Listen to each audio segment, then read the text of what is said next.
जय बजरंगबली। सब सुख लहे तुम्हारी सरना, तुम रक्षक काहू को डरना। भूत पिचास निकट नहीं आवे, महावीर जब नाम सुनावे। नीम करौली बाबा, जिसने भी बाबा का दर्शन कर लिया उसका जीवन सफल हो जाता है। बाबा के एक आशीर्वाद से तकदीर और किस्मत की लकीरें बदल जाती हैं। नीम करौली बाबा जिन्हें हनुमान जी का आशीर्वाद था, इनके अंदर शक्ति का आवेश था। इन्हें संकट मोचन हनुमान का अवतार भी मानते थे। दुनिया के सबसे जाने माने ताकतवर और अमीर लोग भी बाबा नीम करौली के चरणों में अपना सिर झुकाते हैं और इन्हें अपना गुरु मानते हैं। चाहे एप्पल के मालिक स्टीव जॉब्स हो, या फेसबुक के मालिक मार्क जुकरबर्ग हो, या लाल बहादुर शास्त्री हो, या नंबर 1 क्रिकेटर विराट कोहली हो, हर कोई इनके कैची धाम में बड़े विश्वास के साथ इनके चरणों में अपना सर झुका कर जाता है। आस्था के इस धाम पर आकर सबने रास्ता पाया है। नीम करौली बाबा को प्रभु बजरंगबली का शक्ति मिला था। नीम करौली बाबा को इस युग के सबसे बड़े महान संतों में एक माना जाता है। फेसबुक के मालिक मार्क जुकरबर्ग अपने एक इंटरव्यू में बताते हैं, आज से करीब 14 साल पहले जब वो फेसबुक को लेकर परेशान थे, फेसबुक अच्छा नहीं चल रहा था, उनको बहुत मुश्किलों का सामना करना पड़ रहा था, यहाँ तक कि फेसबुक को बेचने की नौबत आ गई थी। तब वे अमेरिका से बाबा नीम करौली कैची धाम आए और उन्हें यहाँ से आइडिया आया कि फेसबुक को नेक्स्ट लेवल पर कैसे लेके जाया जाए। इसके बाद फेसबुक की पूरी दुनिया ही बदल गई और फेसबुक पूरी दुनिया में छा गया। और एप्पल के मालिक स्टीव जॉब्स को भी बहुत परेशानियों का सामना करना पड़ रहा था। उनको सीड आइडिया बाबा नीम करौली धाम आने के बाद ही मिला। यहाँ आने के बाद उनकी जिंदगी ही बदल गई। हॉलीवुड एक्ट्रेस जूलिया रॉबर्ट कहती हैं,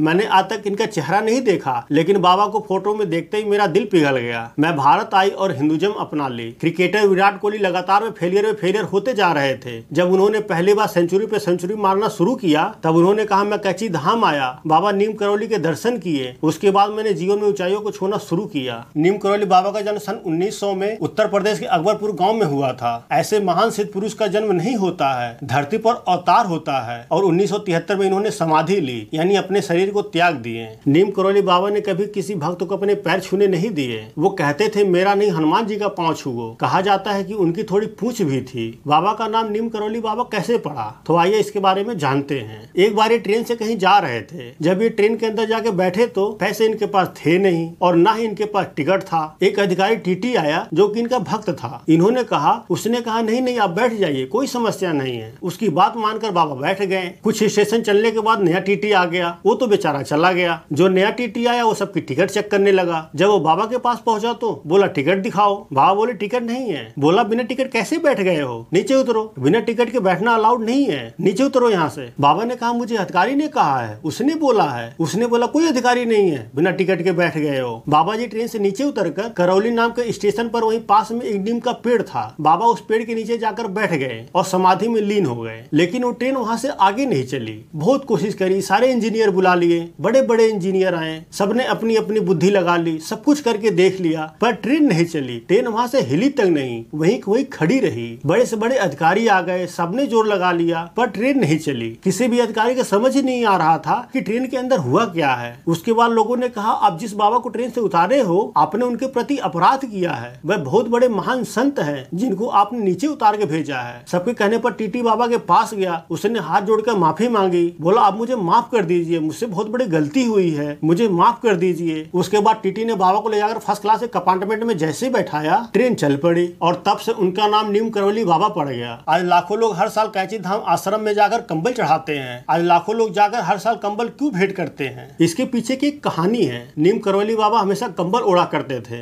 एक बार नीम करौली बाबा अचानक अपने आश्रम से निकले और चलते चलते शाम को अचानक एक बुजुर्ग दंपत्ति के यहाँ पहुंचे। वो बुजुर्ग दंपत्ति बाबा के बहुत बड़े भक्त थे। बाबा उनको बहुत मानते थे। बोले, आज रात को आपके घर रुकने आया हूँ। बाबा को अपने सामने देखकर दोनों हैरान हो गए। उनको बहुत खुशी हुई कि जिनको हम भगवान का स्वरूप मानते हैं वो आज हमारे गरीब कुटिया में खुद आए हैं। वो दोनों पति पत्नी बुजुर्ग दंपत्ति बहुत गरीब थे। जो कुछ भी उनके घर में खाने का संसाधन था वो बाबा को भोजन कराए और घर में एक ही चारपाई थी। बाबा को उस चारपाई पर सुलाया और खुद जमीन पर सो गए। दोनों पति पत्नी को नींद तो आ नहीं रही थी क्योंकि बाबा उनके घर आए थे। उन्हें इस बात का अफसोस था कि वो बाबा की ठीक से सेवा नहीं कर पा रहे हैं, उनके पास पैसे नहीं है, वो बाबा को अच्छा बिस्तर नहीं दे पा रहे हैं। उन्हें इस बात की गिल्टी महसूस हो रही कि एक चारपाई पर एक कंबल देकर सुला दिया, बाबा के लिए कुछ अच्छा नहीं कर पाए। उस दिन रात को जैसे जैसे आधी रात गुजरी, अचानक रात को आवाज आने लगी। उन्हें ऐसा लग रहा था बाबा बहुत तकलीफ में हैं, बाबा बहुत करा रहे हैं, जैसे उनको कोई मार रहा है, बहुत पीट रहा है। बाबा सोए हुए थे। बुजुर्ग दंपत्ति परेशान, वो बाबा को उठाना चाहे लेकिन उठाना भी ठीक नहीं समझा।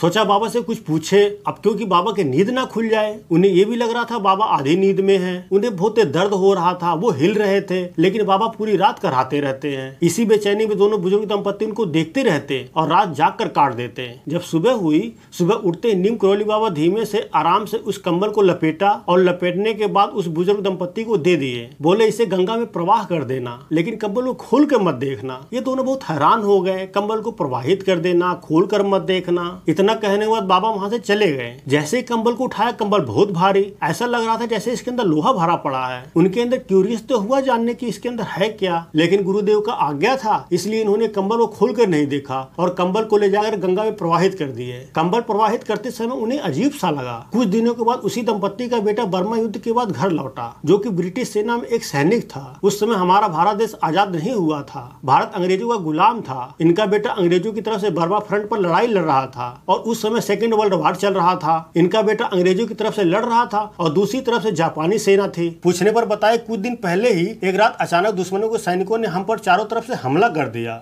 हमारे एक एक करके सभी साथी मारे गए। सारी रात गोलियां चलती रही, चारों तरफ से गोलियां चल रही थी, मेरे अगल बगल से गोलियां निकल रही थी, लेकिन मुझे कुछ नहीं हुआ, एक भी गोली नहीं लगी। दरअसल ये वही रात थी जिस रात को नीम करोली बाबा उस रात को इनके बेटे पर लगने वाली सारी गोलियां अपने ऊपर ले लिए थे। तब जाके इनको समझ आया कि उस दिन जो कंबल गंगा में प्रभावित किया था, जो लोहे की आवाज अंदर से आ रही थी, वो सारी की सारी गोलियां बाबा अपने झोले में समेट लिए थे। इसलिए आज भी कैंची धाम मंदिर के अंदर बाबा को जो भी भक्त जाकर कंबल चढ़ाता है, बाबा उसका हर एक कष्ट हर लेते हैं, उसको कभी दुख दर्द नहीं होने देते। नीम करोली बाबा बहुत ही महान और सिद्ध पुरुष थे, जो कह देते थे वो हो जाता था। एक बार नीम करोली बाबा दिल्ली में बिरला मंदिर के अंदर अपनी कुटिया में विश्राम कर रहे थे और हनुमान जी को याद कर रहे थे। तभी बाहर दरवाजे पे कुछ बांग्लादेशी मुसलमान बाबा से मिलने आए। तो बाबा के एक सेवादार ने आकर बताया, बाबा कुछ लोग बांग्लादेश से आए हैं, आपसे मिलना चाहते हैं। नीम करोली बाबा ने संदेश भिजवाया, जिसका भाई जेल में हो उसको बोलो अंदर आ जाए। वहाँ जितने भी लोग थे, जो लोग बाबा से मिलने आए थे, सब बाबा की बात सुनकर हैरान हो गए। जिनका भाई जेल में हो अंदर आ जाए। तभी उनके बीच में से एक ने बोला, मेरा भाई जेल में है, मेरा भाई पाकिस्तान के अंदर जेल में है।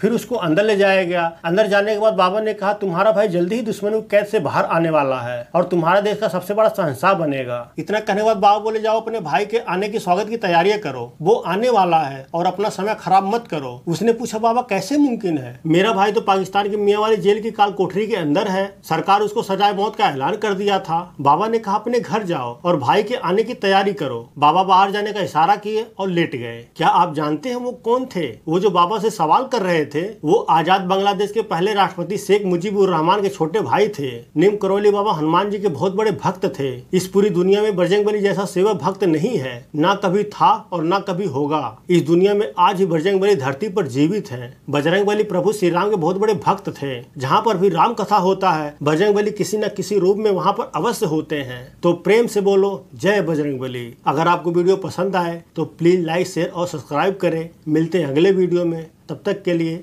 जय हिंद।